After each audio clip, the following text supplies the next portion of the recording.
What's up, guys? Uz here from the DC versus Marvel podcast, and I am AKA Uzi Man Diaz, and I'd like to introduce once again my boy Ed's representing Marvel Comics, and he's so ashamed of Marvel Comics. He's not wearing his Marvel Comics T-shirt today after last. Good big one out. I'm tempted to go grab something, but man, you made me feel ashamed now. You never wear anything DC. I think it's the first time I see That it. is true. That is true. Do you know what? I had a Spider-Man T-shirt on earlier today. So, but I'm getting to you. Slowly yeah. getting in. Yeah. That was but basically doing the gardening, so it got a bit messed up. So I had to change it. Otherwise, I would have been actually in the Spider-Man T-shirt there right now. You know what I mean? So Spider-Man T-shirt, but wearing it to do gardening. That is the ultimate disrespect. that's it. That's all it. That's all it needs to be used for. You know what I mean? Or painting. Like those. Those kind of clothes where you just It's just rough graceful. stuff. How dare you? Rough stuff. We'll pay for this. Yeah, so guys, for those of you who are joining on audio, if you wanted to see our video feed, you could see it over on the YouTube page. And as you can see, I've got my head set on today, so we should get some better audio than we did there last time. Ed won't have to do as much Doctor Strange magic to try and get it to sort itself out. You know what I mean? So No one was happy last week. We apologize. We're fixing it this week. Can you hear me fine? Like, not yeah. I can hear you perfectly fine, man. Hear you perfectly fine. So, without further ado, guys, let's get into it, man. So, dude, what have you been up to in the world of DC and Marvel, man? Well, we're about to talk about it because that's what it really is as far as comic book news goes. We're gonna get into that review. Yeah. So exactly the same with me. Big thing of the week is obviously Justice League Dark Apokolips one. We'll be getting into that there. And that'll probably be the first topic that we're going to be getting into. Is there anything else that you've been kind of doing in the world of DC and Marvel, man? Did you watch the Harley Quinn episode, the last one? Remind me what happens in it. I'm sure. Batman comes back. Yes. Hence. Yes. Hence. Hence why. And the Snyder cut and everything, man. Come on now. Yeah. How could you? That How was could funny. you forget I did like that. I did like their awareness. They really are kind of creeping into that Deadpool sort of zone with this, man. They really are just knocking on that Deadpool. It's interesting that, and we'll be going a lot into that episode there a bit further on to the show.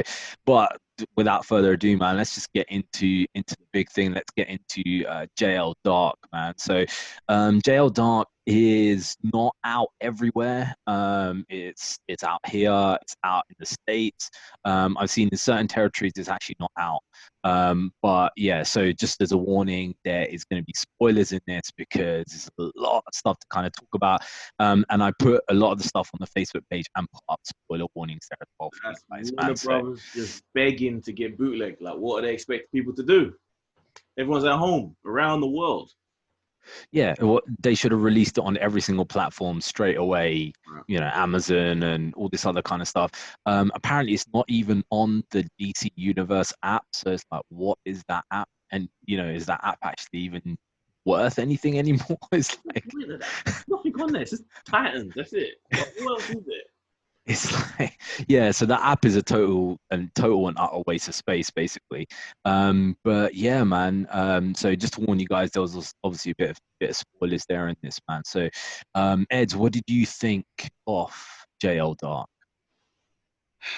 As much as I don't want to say this out loud, I had a lot of fun with this. This is probably one of the DC animated movies that I've enjoyed the most for a long, long time because they haven't really made that much of a mark on me for a while. They've still been relatively enjoyable and good, but they've been pretty much forgettable. Like, I literally cannot remember the one before this, which I know wasn't even that long ago. Oh, Hush. Yeah, see, I've already forgotten about it. We reviewed it on this podcast. This, though, I enjoyed it. I guess partly, I have this thing I do sometimes when I watch a movie. I re-edit in my head certain aspects of it, which isn't right because you really should just judge it on what you're watching and not what you kind of wish it was. But something I can't help. So in my head, I was playing it out in live action, kind of imagine that this is the last film in a 10-year stretch. Or how long ago was it when it hasn't been 10 years, but when No, it hasn't been 10 years. I'll have to have a look. You carry on, I'll have a look and I'll see yeah, I'm when. imagining that movie came out and that we had individual movies following it, an individual Wonder Woman and an individual Batman and then an individual Flash, and all of these build up movies, and even Titans was a single thing that was connected to the films. In my head, I'm imagining this because that is what the case was in real life. And in my head, this is the last movie in that whole saga, kind of like an Endgame, but for DC. And with that version in my head, this was awesome. This was so good. Yeah. Well, that's the thing, because it kind of like the funny thing is, I was watching it, and I was watching it with kind of like a different mindset. I was kind of thinking to myself, if I didn't know anything about these characters, right? If I didn't know who Zatanna was and Constantine and all this kind of stuff, and I was just watching this as a casual viewer, would I understand what's going on? And the answer to that is most likely no. You ain't gonna understand a single thing. And that's one of the things that I like about the DCAU is that it doesn't baby people. It just gives you what it is. But you're totally right. If that was literally the end of a multi picture arc, then it works amazingly. This is the thing, like you watch it and you just see the richness of DC characters that are in there, like just the fact that every single one in there has its own like different features. You got Supermans and the Batmans and the Wonder Womans and stuff. Okay, they're the main things, but then when Swamp Thing turned up, I was like, yes, Swamp Thing. Can you imagine if the Swamp Thing show was connected?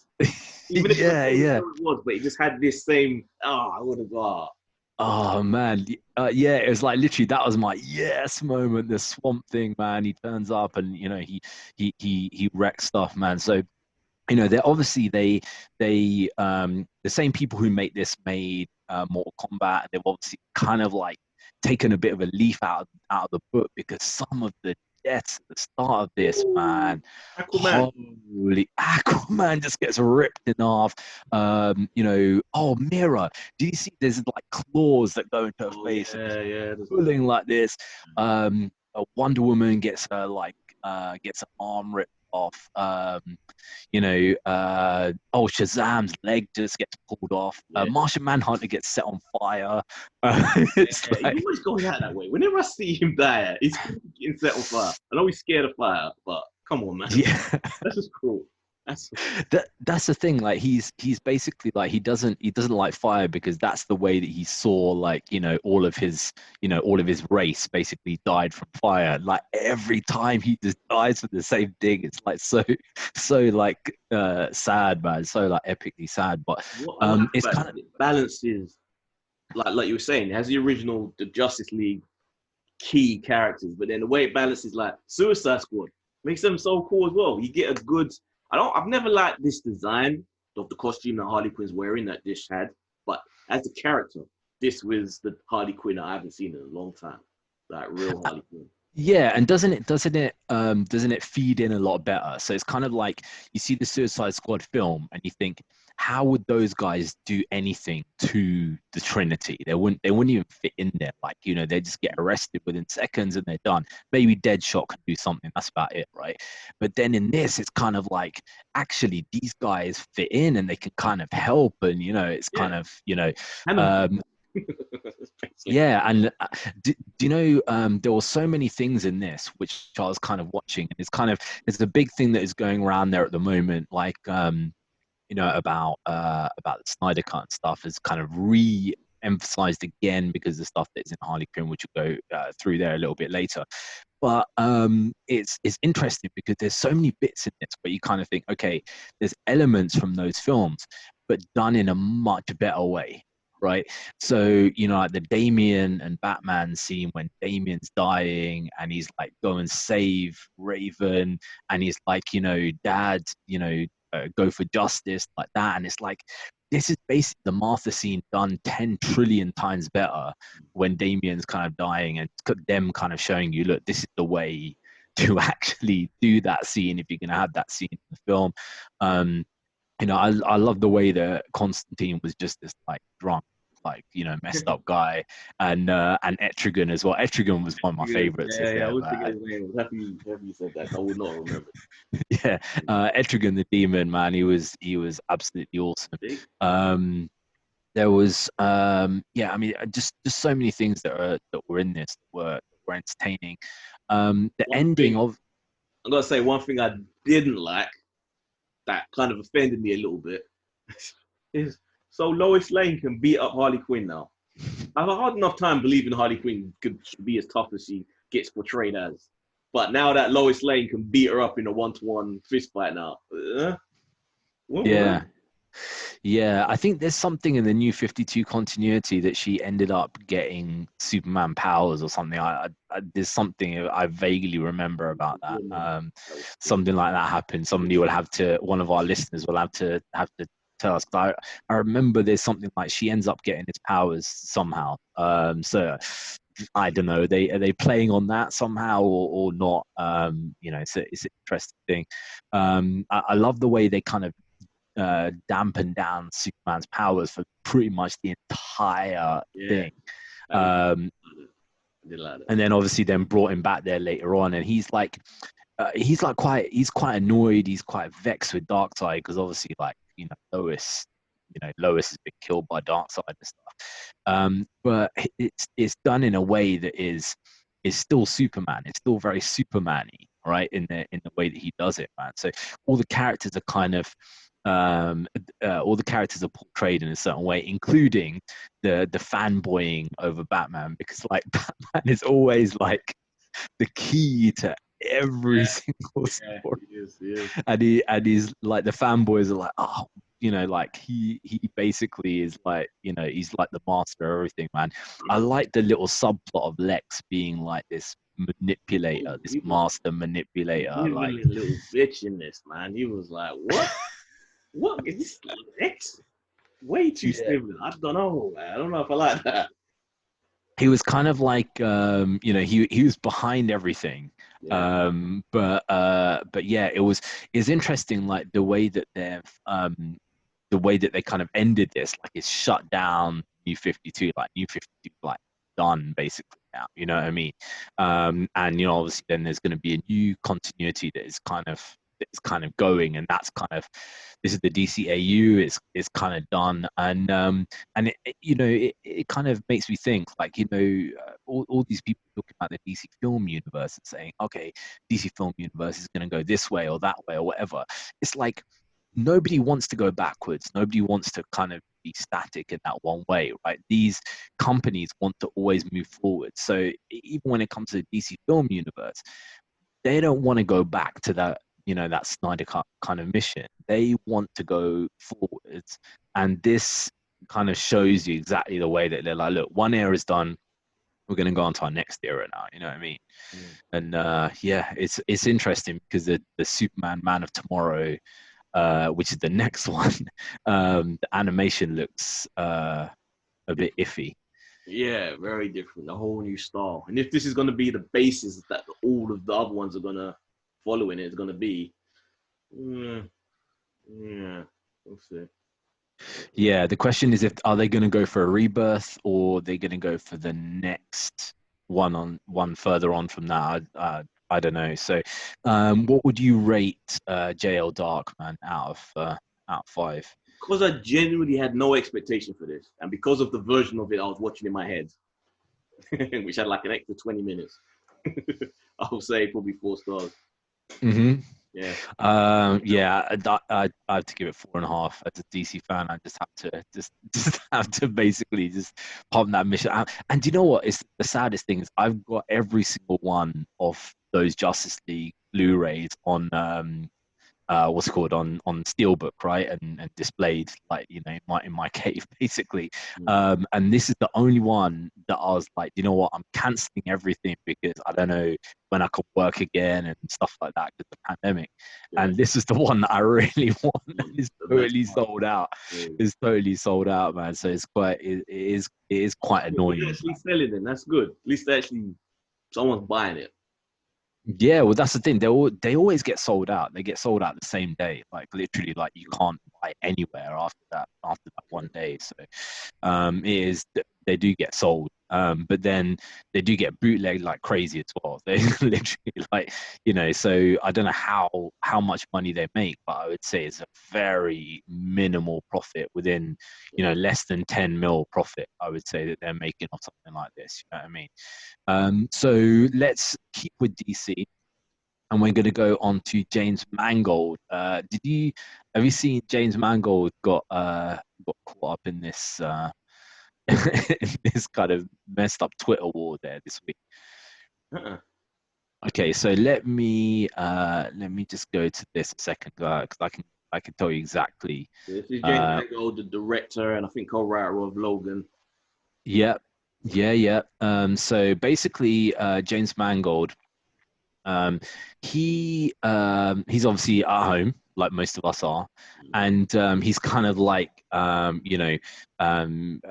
he's obviously like, you know, going through like his catalog of films and stuff like that. And basically what he wrote was, in his original tweet: "Fellow cinephiles, have you ever spent some time with the work of Martin Ritt? You should maybe take 10 minutes off from your picketing from the Snyder Cut and watch something where the wardrobe isn't fiberglass or carbon fiber." That's basically what he wrote, right? So, yeah. So I guess he's gone into his art house kind of mode, and he's kind of like, you know, I don't want to watch some art house films and stuff like that. But then obviously, people did not take that kindly to that. So his next tweet says, "No sense of humor." What do they say? Yeah, I woke up to an avalanche of angry tweets. So let me set something straight. Something that may only make you angrier, but at least you understand me. I don't know Zack Snyder. I got nothing against Zack. My gentle shot at the Snyder Cut movement was not a blast at him. I doubt very much that Zack is waking up every day thinking about his original 3-hour cut of a giant corporate endeavor that was ill received. Maybe I'm wrong. Unlike some of you who have turned your disappointment into outrage and a cause, I'd venture to say he's moved on. So if I was making a little joke at the expense of anyone, it was not Zack. I'd love to see a film of his soon, one hopefully without the massive pre-existing merch deals and a preset plan for a multi-tiered release of a multi-movie universe burdened by corporate expectation. This is the guy who directed Logan, by the way, right? So apologize for angering anyone, as some have recognized I was just making a quip about vast areas of great cinema that are less obsessed about, not a shot at Zack. So he's clearly making a shot at the actual movement itself, the Snyder Cut movement, and the fact that they're so obsessed with that, the Snyder Cut, as opposed to watching these other kind of things. But the reason why I found it is a shot at Snyder though, because he hasn't moved on. He's forever continuing to feed into this whole thing, releasing photos and little concept things. Yeah. This is the thing, man. I mean, basically, like, it's kind of got to a stage there now where, okay, like all of us would watch it if it came out, right? Would watch it to see, some from curiosity, me from actually because, you know, I liked a lot of the stuff there. I would definitely watch it, and I'd probably would like it, right? You know, but the thing is that this constant kind of like going up against WB and DC and saying to them all the time, we want this, we want this, we want this, we want this old thing, right? Basically means that you're destroying all the new stuff that is coming up. Because what in effect you're showing is you're saying to them, oh, don't take a risk on something else because we're not going to like it. We want the old thing that hasn't, you know, that you never released, that, you know, only some of us are going to watch and stuff like that.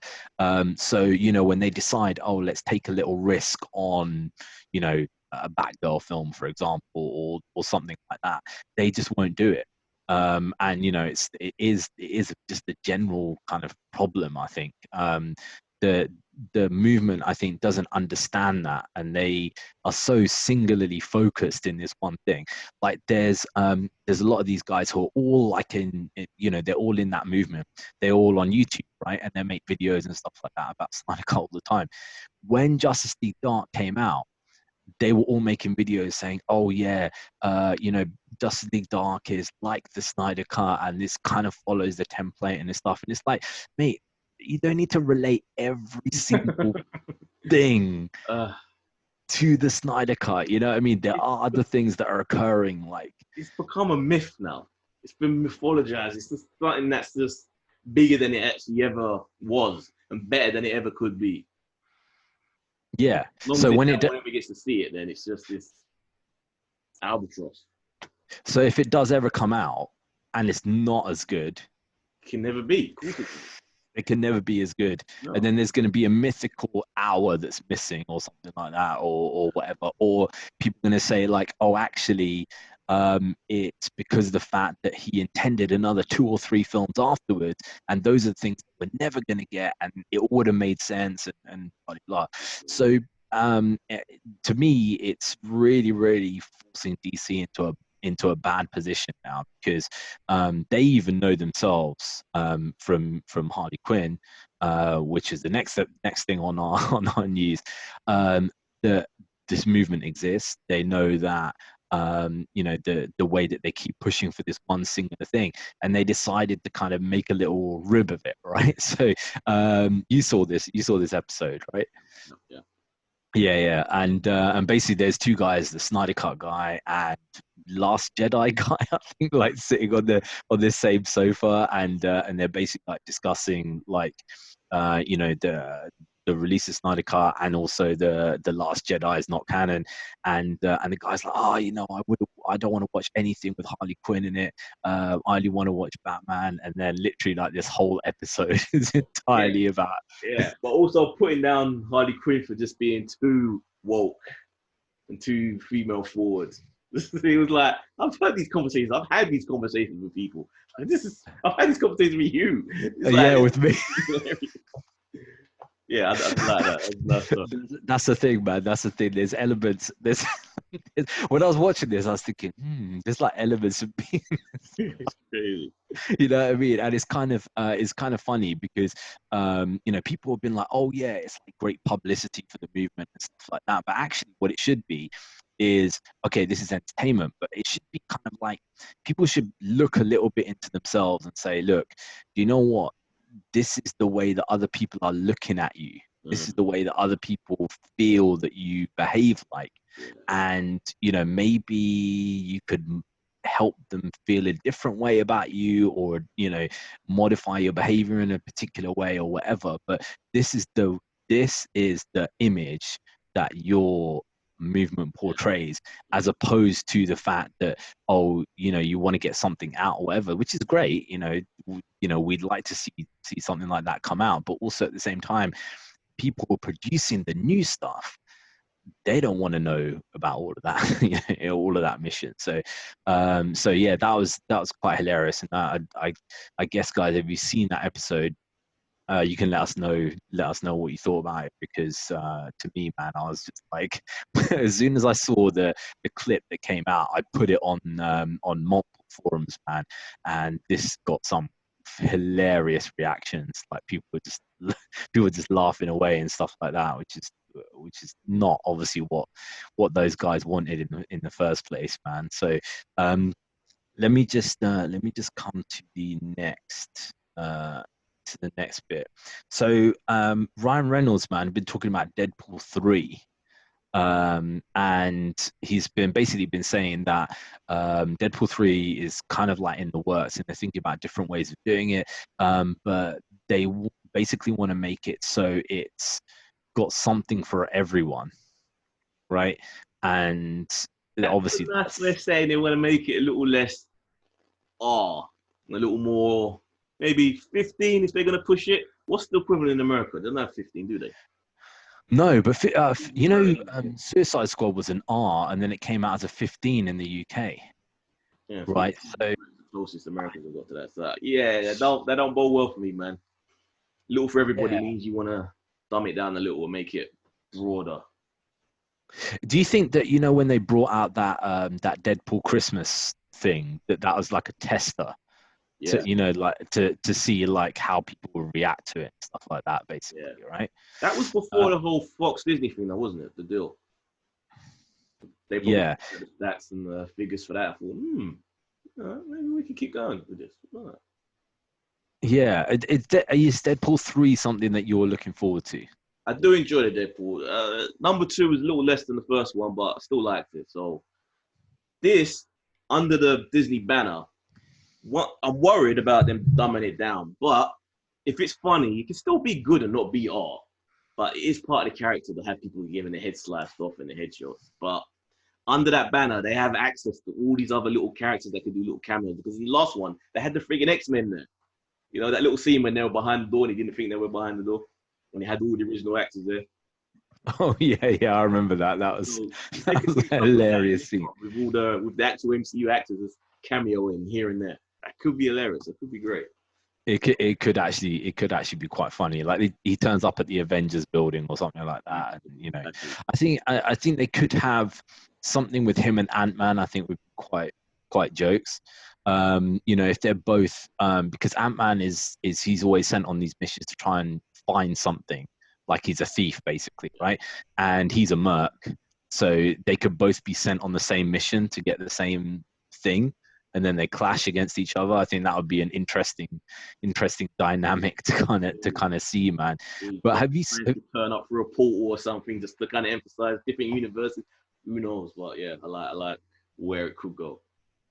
Yeah, I mean the thing is, I get concerned about a lot of these actors now, right? Because you know, I've seen like Ryan Reynolds and him doing like little videos on Instagram and stuff like that, and then you see him and you think, wow, man, this guy's aging.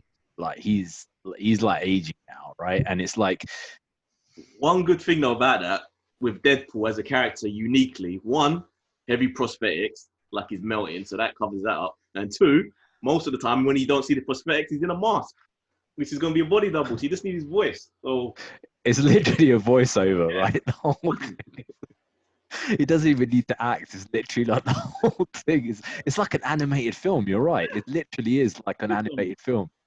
That is he could go on forever then, pretty much, right? Just you know, I mean, some of these guys, they reach the certain kind of level. I think when you get to a certain age, and a lot of these guys are you know, are my age, that, you know, they once they get into that 40, then that's it. Like, you know, your training doesn't go as well, and you know, your diet doesn't go as well, and you know, you eat something that you ate when you were 20, and it's like, what the hell just happened, man? Just like, yeah, suddenly develop another tire, you know what I mean? So what was Hugh Jackman when he hung it up? He was like in his late 40s. Yeah. He really managed to squeeze every life out of his body just to get it one last time. He went to the extra mile. And that's another thing, that whoever takes over that mantle as Wolverine, I doubt you're ever going to find another actor that will take it to that level of dedication to get themselves in that sort of shape again. Yeah, because to get to that is crazy, man. To get to that kind of level and keep that level, and also be able to act at the same time and do the action convincingly at the same time there as well. I had this thing, right? I absolutely hate people that can't run properly in movies, right? Because a lot of the time, like, they're running on like a set or something, so you can't really, like, you know, go crazy and pelt it over, right? Which is why, like, it's really weird. One of my favorite scenes in the MCU is basically where you've got Captain America and Black Panther. They're running against each other, because I know that's in a green screen, but they're still like going hell for leather, right? And you know, at some point they're going to hit the end of the studio, right? They're not running outside, but it's like treadmills. I bet they're on treadmills or something like that. Possibly, but it looks like they're really, really going for it when they're running, right? Whereas sometimes you watch other films and you can tell they're on a set and they're like, oh, they're just about to run, and it's like, you know, you can tell they don't want to run too much because they're going to run off the set, stuff like that. So where do you judge the Hollywood runner, the definition, Tom Cruise? Where good or bad? No, he's runs outside, doesn't he? Yeah. But how do you like? So that's straight back. You like that? Yeah. No, he's the old. Well, he's going off in space now, isn't he? So you know. I know. I said this on the Marvel DC. I can't even remember. Too many podcasts. Yeah, the movies podcast. Dude, I'm convinced. I've been convinced for years that because he spends more time on film sets than he does with his freaking daughter. This guy wants to die in the process of making a movie. He wants to be immortalized by being today Hollywood legend Tom Cruise died while just cartwheeling through helicopter propellers or some shit. I'm convinced he wants to die. And he's teamed up with friggin' SpaceX. Their last rocket, or one of the last rockets, blew up. Well, don't they have this thing, because he's Scientologist, right? And they have this thing that everything we see is not real. It's like an image, or like a, you know, like a, did you ever see that film After Earth with that horrendous film with Will Smith and his son?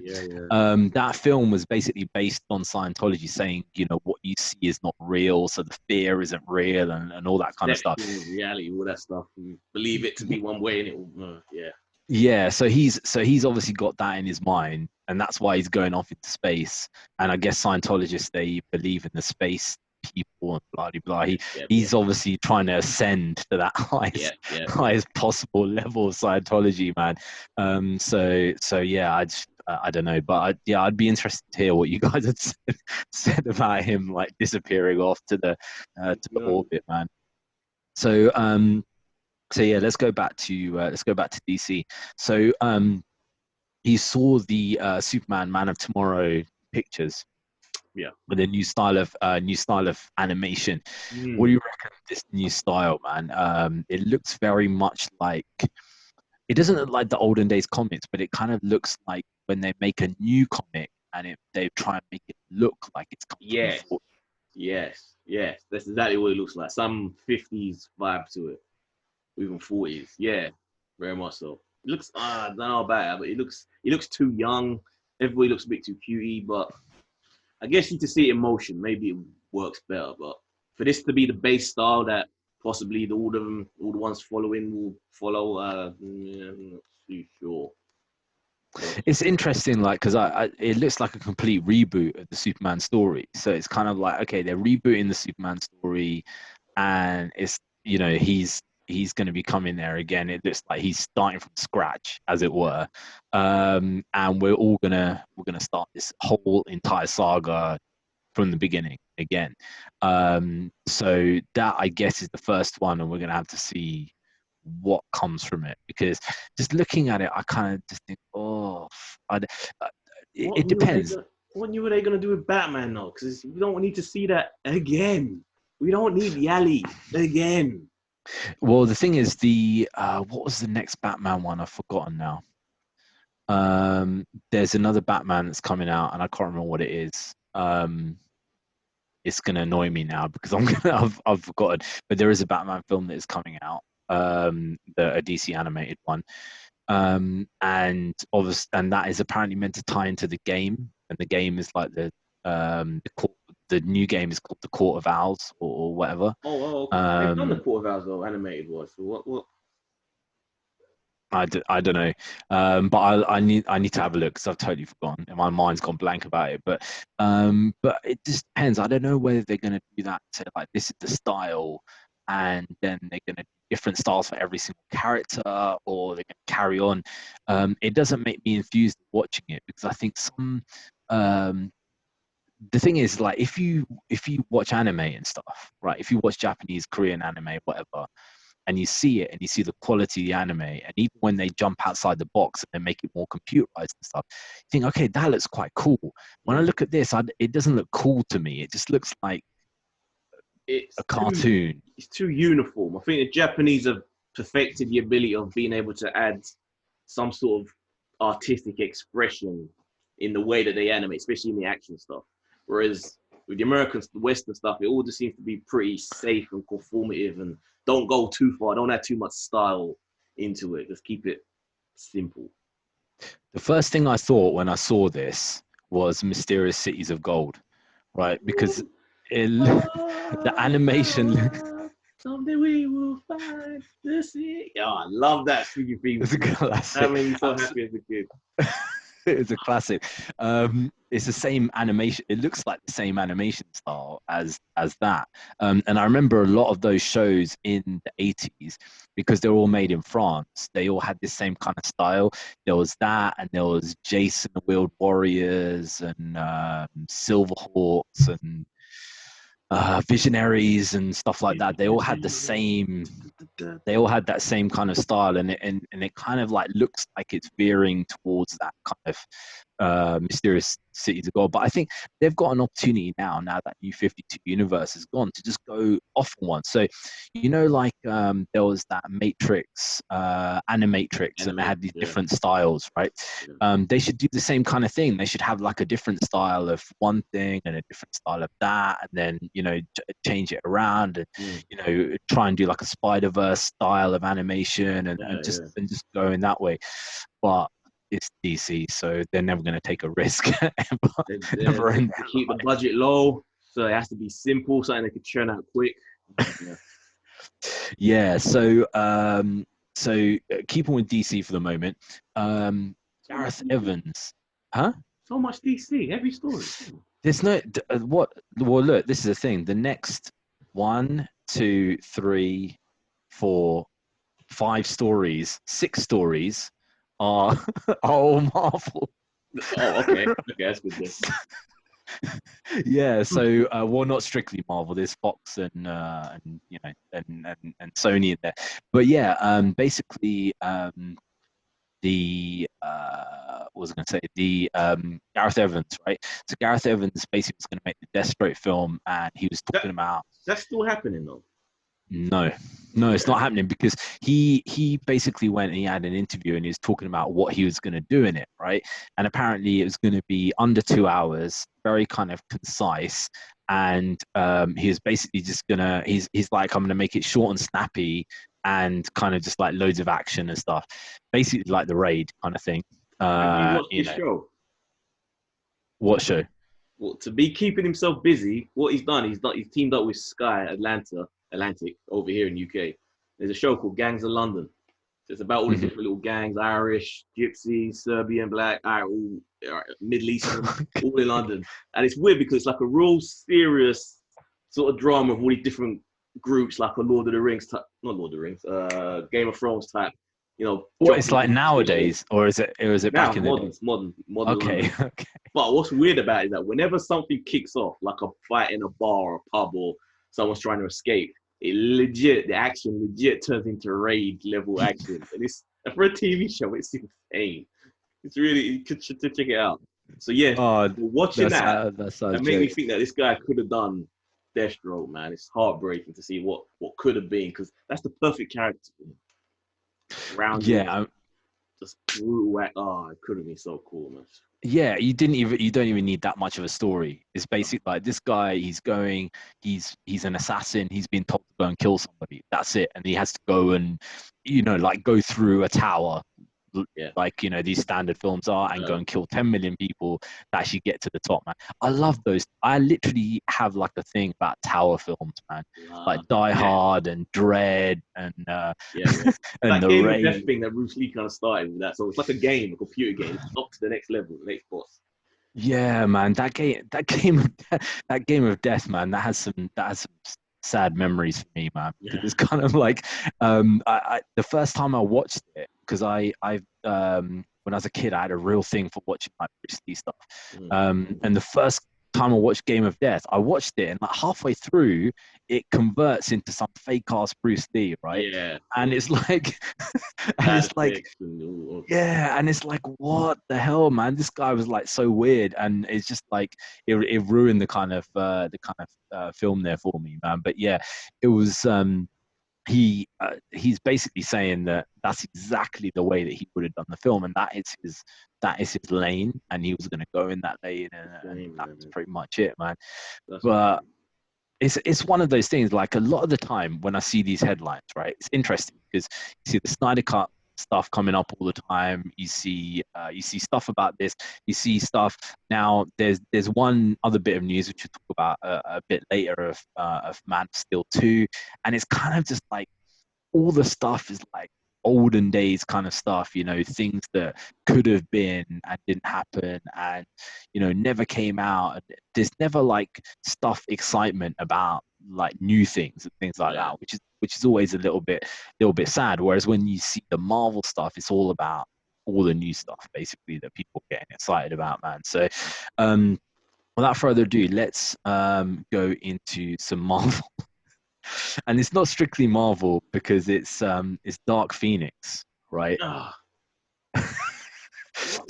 Dark Phoenix apparently, okay, out of every movie that came out in 2019, has now been said that is the biggest failure of every movie that's come out in 2019.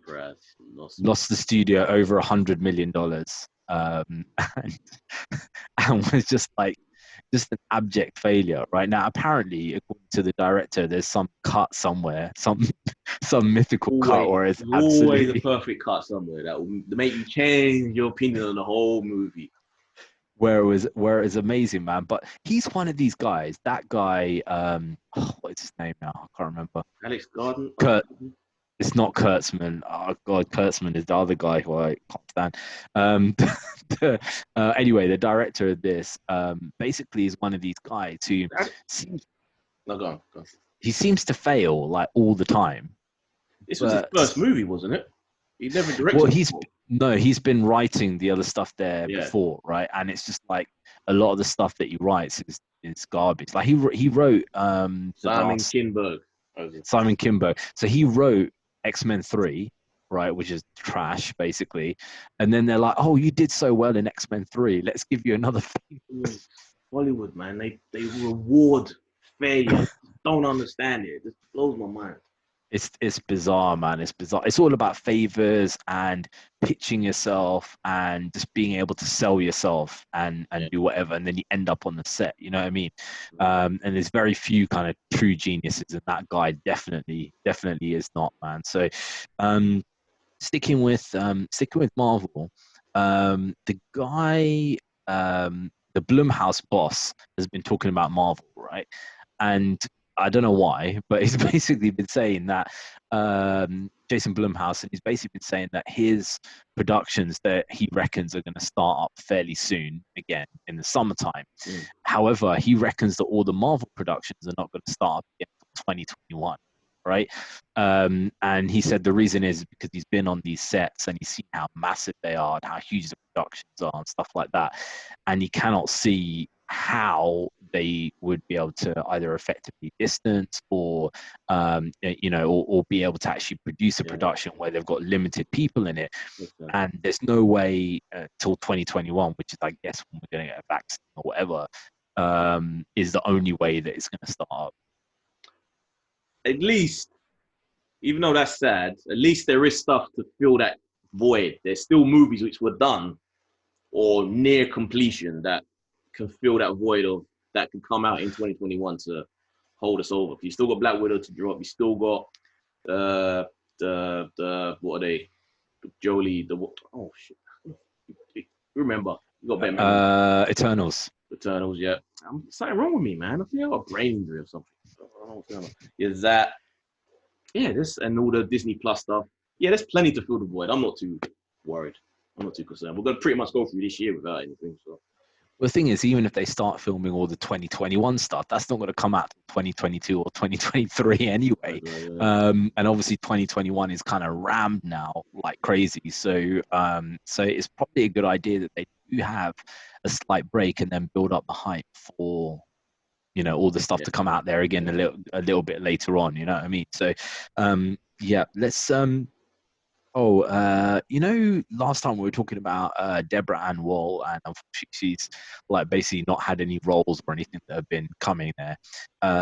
Now Charlie Cox is basically coming on loads of stuff because he's got no roles that are coming up there either. Um, Daredevil. Daredevil, yeah, Daredevil. So he's been coming on and being like, basically like he's debunking stuff like he hasn't spoken to anybody in Marvel because apparently there was a thing coming saying that he was going to be in the next Spider-Man film or whatever, like a cameo appearance, and he debunked that, saying that he's had no talks with Marvel. There's no sign of them wanting to bring Daredevil back or anything like that there at all, man. So it pretty much looks like these guys have just been told, forget it, mate. It's so weird. Like we're saying with certain directors, it seems to be writers and directors. No matter how much you felt, because I was just looking up Simon Kinberg. He's already got a next film that's just wrapped. That's in post production. After having the biggest flop of the year before, they still give him whatever millions to do this next one. But wow. But actors for some reason now, and it wasn't always the case. But yeah, like Deborah Ann Wall, Cox. And what's weird is even the guy that was in Aladdin, the live action Aladdin, the guy that played Aladdin. I remember him saying that he's done nothing since that film, and that was a big hit. That was a major blockbuster hit, and he has had nothing. That is so weird. It is weird. I mean, they have their favorites, right? So it's kind of like, they have a certain thing. If you're lucky, you become somebody's what do they call it? It's not a what do they call it? It's not a mole. It's a mule. Huh? Mule. God, it is mule. I know what you mean. Yes, yeah. It is mule. It's going to annoy me now. It's going to annoy me. Yeah, but basically, if you're lucky, you become that. So then you become Scorsese's guys, or you become Tarantino's crew, or whatever. Muse. That's it. Yeah. Mule. Donkey. What's wrong with me? Yeah, so you're lucky if you become those, or Tim Burton's, who just gets used again and again and again and again, and you're just lucky because it keeps just going on and on and on. These other guys don't seem to ever have that kind of luck unless they're involved in the production, which I think is the clever thing that The Rock did, is that as soon as he started getting into roles, he's like, I'm getting into all the production. Yeah. And he's producing all the stuff there himself, which means that he's always going to end up with a role. You know what I mean? He's always going to end up with, with something because he's making it in the first place. You know what I mean? That fake nice guy thing about him where he's just kind of overly friendly to everybody. And, it never seems genuine to me. I get a lot of crap for this guy, but for me, it never seems genuine. Nah. It's interesting like that, Aladdin guy kind of, didn't get anything because I was kind of, I was flicking through Amazon Prime. Yeah. And there was, I shouldn't laugh. Oh my God, I shouldn't laugh. Please, forgive me. But that film with Tom Hanks and that guy, his name's Baddy something. It was basically called Captain Phillips, and he's playing Somali, right? Yeah, so basically he played another role where he was a Somalian, basically, and he was trying to help the British intelligence kind of like get their drone into this building. That was his next role. And I was flicking through Amazon Prime. It's like basically he was on it, right? He was and he came on. I thought, okay, let me watch this trailer of the next film that he's on, which is 2019. And this dude is basically playing a Somalian pirate that basically like sympathizes with this one guy who gets kidnapped, and he ends up trying to help him and stuff like that. And it's like, dude, you got typecast so hard, that it's never. I can't blame it though for that guy, because like, what else is he gonna do? He has a specific look. He's never gonna be the heartthrob. Not even gonna be the funny friend. He can barely speak English. Like, there really ain't much. His lane is real narrow for that guy. He's literally the Somalian pirate, basically. That is what he is for forever and ever, man. Which kind of sucks there for him. But yeah, so I don't know whether we're ever going to see any of these actors again. In fact, to be honest, I mean, I did like Daredevil, but for me, the biggest thing that I would miss out of that would be Burnt Thor. If I never see Burnt Thor again, it's the Punisher. That's gonna be the thing that that is the most sad there for me, I guess, because waited so long for Punisher to be done justice, and that is the closest I've ever seen that character done right, in my opinion. and it was done in a way that they didn't sugarcoat it. They didn't sugarcoat anything about the Punisher, man. It was literally like he is just brutal. He's messed up. He's messed in the head. He's like fallen like crazy. It was it was great, but unfortunately, that doesn't seem to be kind of going anywhere. So, let's go once again into the X-Men universe, man. Olivia Munn did an interview about X-Men Apokolips, man, and there was some funny stuff that she was talking about in there.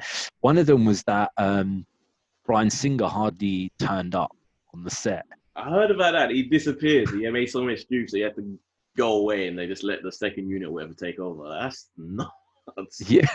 Yeah. Like she was basically like she was meant to be coming as the first time as like Psylocke, and she messaged him like saying, where are you? You're meant to be doing, and he's like, yeah, you guys just get on with it. I can't turn up, and she thought that was obviously for the day, and they all thought that was for the day. But 3 weeks later, he's still 3 weeks. I didn't realize it was that long.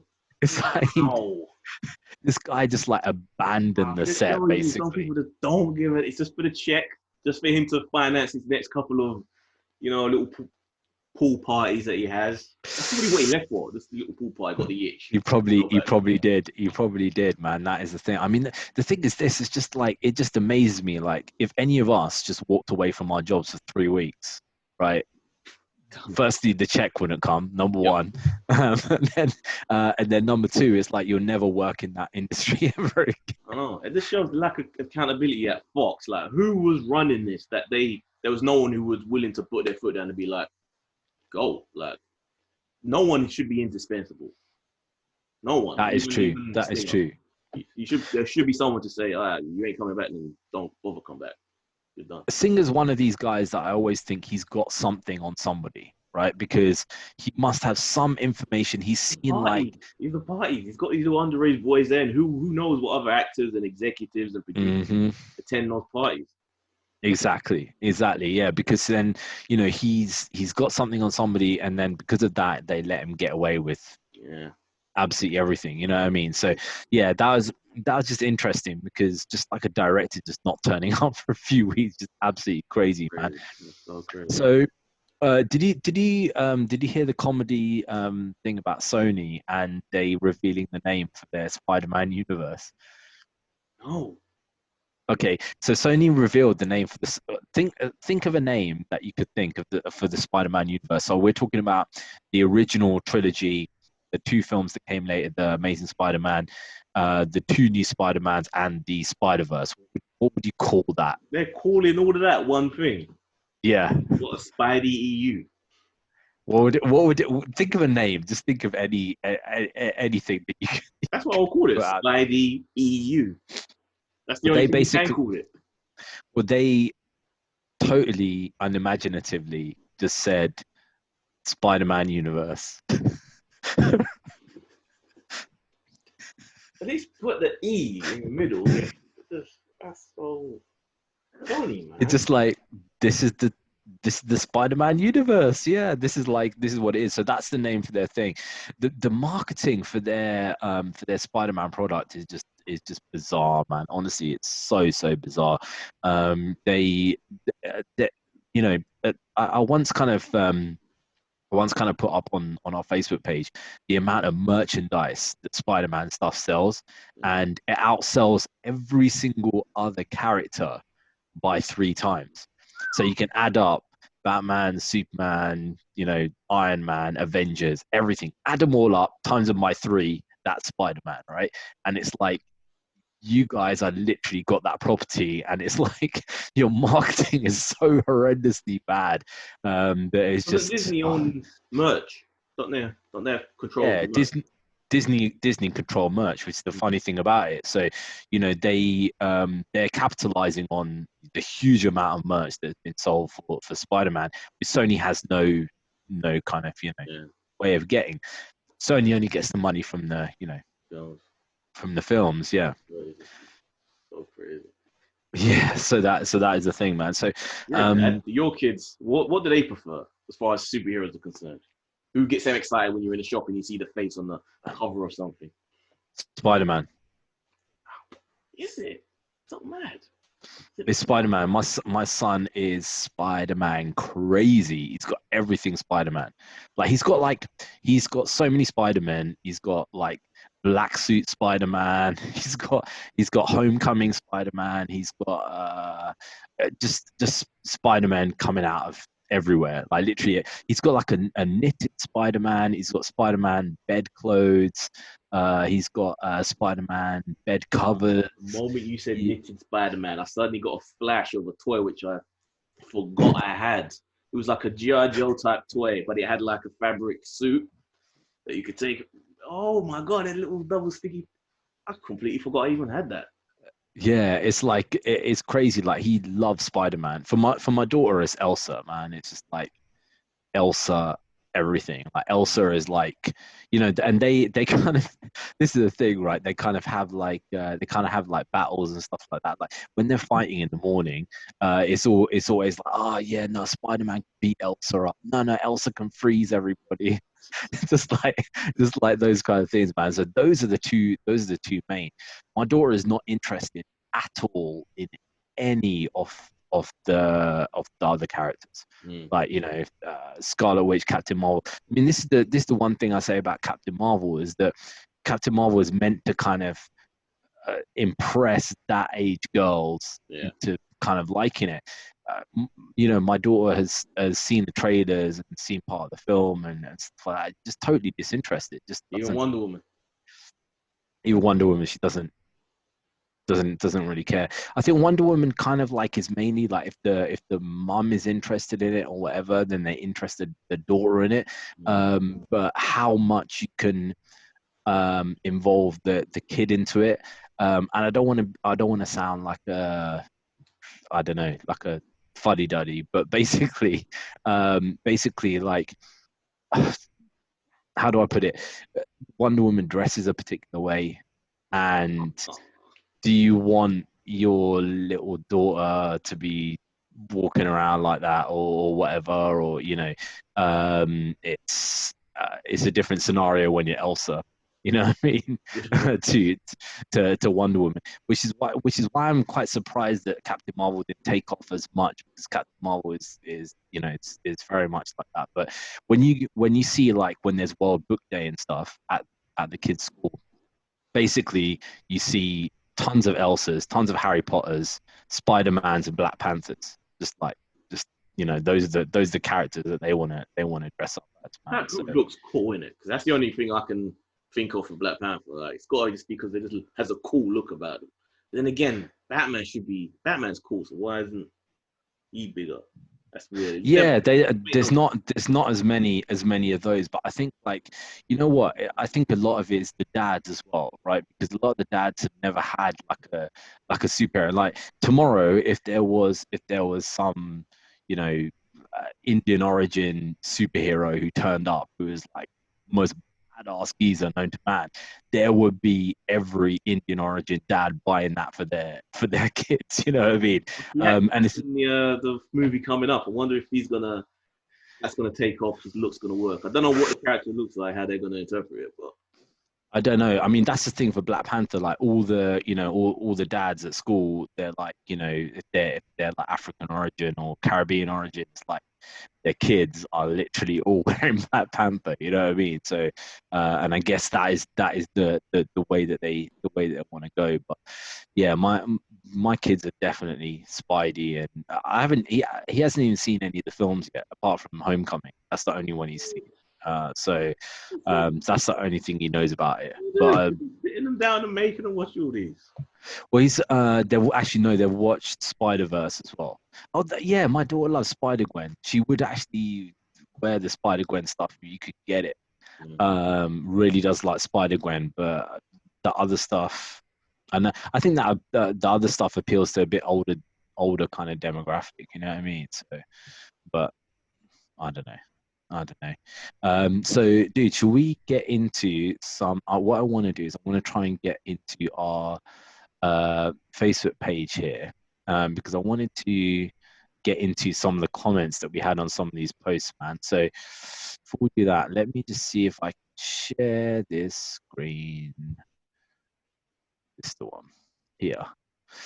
So, guys, this is riveting podcast audio for you if you're joining us on the podcast there at the moment. But yeah, basically, there was a few things that we had here, man. So first, I wanted to say, guys, we've got over 900 followers now on the Facebook page. So thank you to all the new people who are on there and sharing our stuff, which is pretty damn awesome.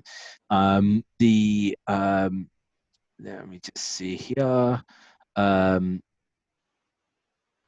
We had a few comments about about Justice League Apokolips War, which is interesting here. Let me just get this out. And also, we forgot to talk about Hush. Good, man. I don't. There's nothing good can be said about this. Nothing good can be said about this.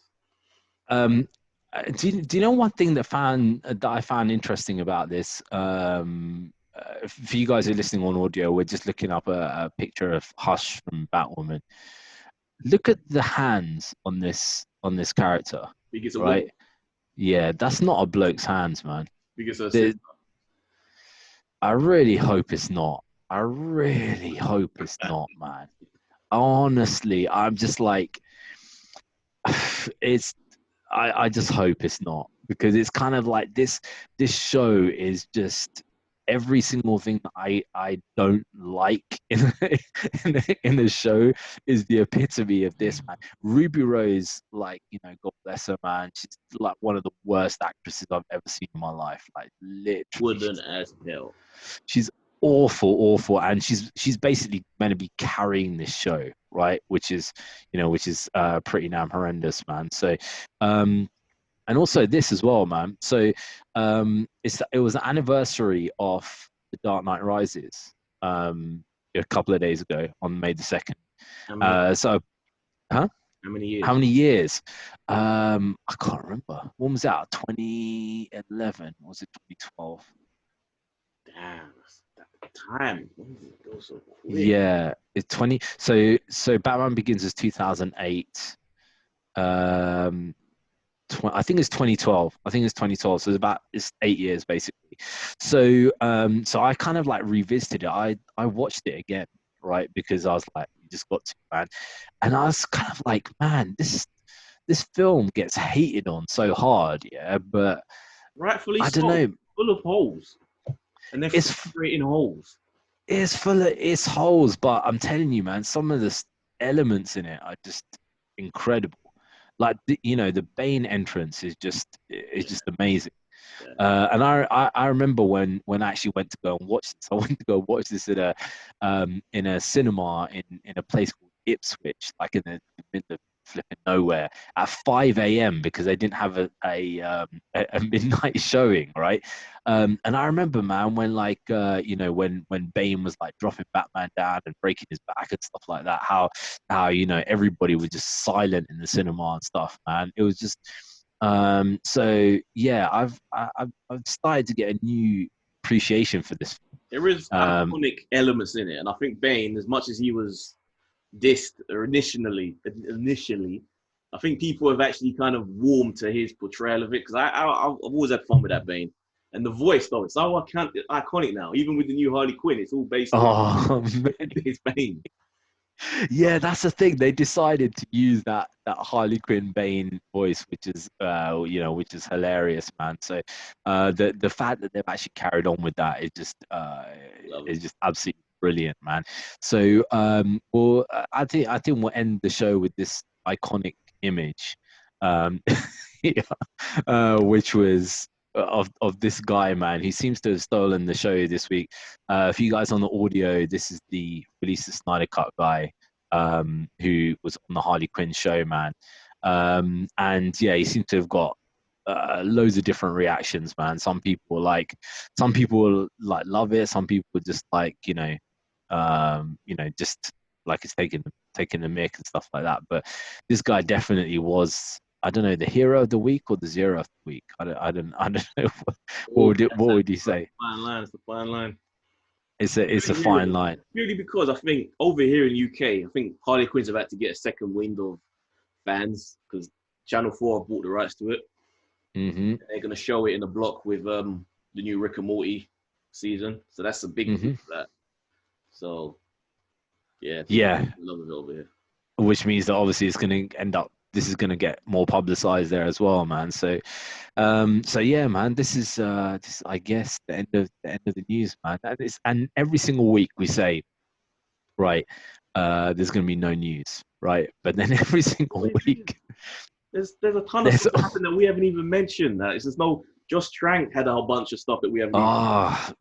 That's true, man. That's true. And the thing is, I've still got to listen. I've got to read that whole transcript of that interview, man, because he did say quite a few things, like about death threats and all this kind of stuff. So we'll get properly into that next week. Yeah. One thing we'll mention, we won't talk about it now. We'll chat about it next week. But one thing I mentioned is the writer said that Trank, in research for the Fantastic Four, didn't read any of the source material. He just watched a couple of the cartoons. I think about 4 episodes, and that was it. That's what he based his Fantastic Four knowledge on. Amazing. Oh God, I don't know what to say. And the thing, and compare that to James Gunn, who, whatever you say about him, has said that he's read every single Suicide Squad comic book ever made in research for the Suicide Squad, man. So, guys, if you've got any comments about stuff that you've heard on the show or seen on the show, there you can email us on dcbsmarvelpod@gmail.com. You can always send us messages and also comment on the things there on the Facebook page, which is DCBS Marvel Podcast, which is obviously which is the most popular. And also we do have an Instagram page there, which is DCBS Marvel Podcast. If you've had enough of me, but you want to hear more of Ed's, then he's also on other stuff there as well. And where are you, man? Talking Out of Movies podcast, all things movie news, TV news. Me and my two buddies just sit, chat, argue about all of that. You can check that out, not just on all podcast platforms, but also on the Voltron Network YouTube channel, which also has the feed of this, the video of DC versus Marvel podcast, and you get us these little rants per week. You do a lot of rants per week, man. You need to chill. Come on, man. Relax. Not be that much stuff to get upset about. This is the problem. Like, if you end up having every week something comes out that just annoys me. It's not my fault, is it? I mean, they need to stuff. And yeah. I mean, that's the thing. We're lucky that we don't cover Star Wars on here, because if we did, then I'd be ranting forever, man, about all the new Star Wars news. So it's their TV now. What can I say? Something that I love dearly. Yeah, exactly, man. Exactly. So guys, we'll catch you again soon. If you want to hear some more rants, then yeah, you can go on the Voltron Network there as well, and we will talk to you again next time. There, guys.